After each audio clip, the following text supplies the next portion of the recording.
maayos siya. Ano po bang sitwasyon dito simula po kahapon hanggang ngayon?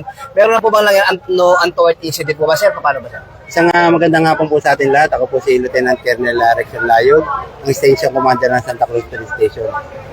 Mula po kahapon hanggang ngayon, wala po tayong nare-record na mga uri ng krimen.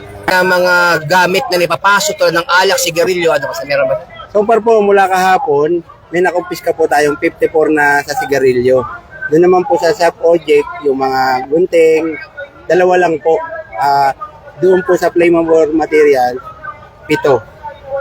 Ayun lang po. So yung bilang ng ating kapulisan sa nakakalat po dito para po sa ma-maintain yung peace and order itong Undas 2025. Ang bilang po natin sa ngayon na 267 at 100 na force multiplier.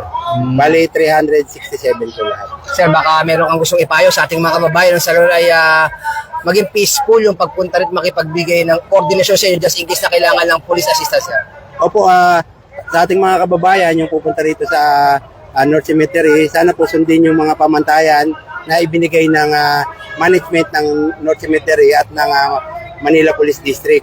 Yun naman pong mga kababayan natin na punta rito, katulad ng ginawa ng North Cemetery, yung mga batang nawawala, nilagyan na po nila ng tagyan, nilagyan ng cellphone number ng mga magulang na just in case, tatawagan lang po upang sila ay makitang muli. So sir, paano na maintain ng Manila North Cemetery ang seguridad dito sa loob, sir? Unang-una yung mga CCTVs natin. Ito, sir. Nakakalat yan sa buong 54 hectares. Nakakalat sa iba't ibang sulok yan. Nasa ganun, makita rin natin. Meron na mga civilian na umiikot na sa loob. Unidentified. Unidentified para hindi nila makita. Nagugulat na lang sila. Nandiyan na yung mga tao natin kagad. May mga insidente kami na nakaubad na damit. Pero nakuha namin kagad yung mga nakaubad So, na damit. ano pong meaning ng mga kulay blue na yung mga ganyan? Ito yung mga tao. Nadidetect niya yung mga Nabibilang, nadidetect niya ba yung bilang? tao. Nadidetect niya yung tao, yung mga bilang ng tao. Pasok, pati lumalabas o hindi? Nadidetect niya. Kaya lang yung IT namin na narito, nadidetect niya eh. So, isang karangalan na ipinamalas ng Manila North Cemetery na talaga namang nakikita natin kaagad kung sino yung ating mga mahal sa buhay sa pamagitan ng puntod finder. So, isa sa mga problema ng ating mga kabayan na kapag matagal ka nang hindi dumalaw sa sementeryo at nakikita natin agad dito. Paano ba sila sistema ng puntod finder po? Sasabihin na apelido, Apelyido? mga buong pangalan, tapos makikita na po natin yung grave at section number. Then lalabas po yung map kung saan yung lugar na yon para madali nila mapuntahan. Meron tayong website na manilanorthcemetery.ph.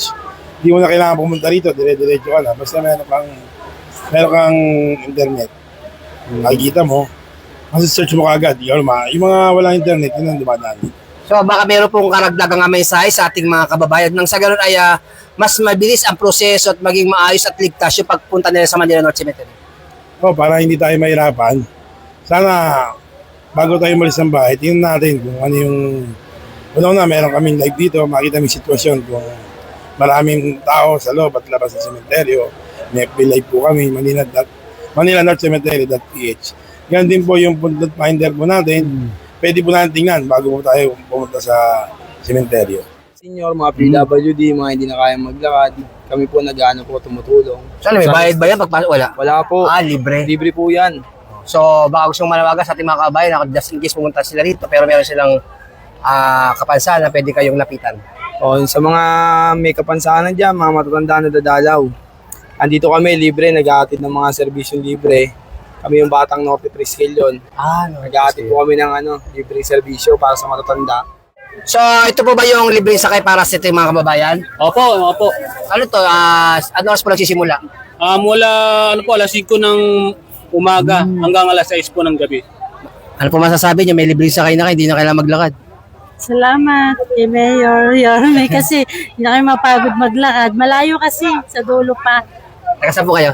sa Quezon City. Salamat sa mga kapulisan sa kanilang pagbabantay.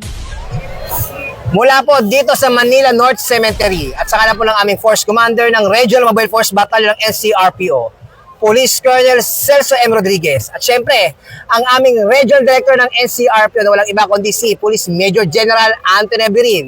Ako po ang inyong Police News Network Correspondent kasama si Patrolman Murguia. alagad ng batas, tagapagtaguyod ng balitang pulis. Police News Network, alagad ng batas, tagapagtaguyod ng balitang pulis, sandigan ng mamamayan, patnubay ng katotohanan.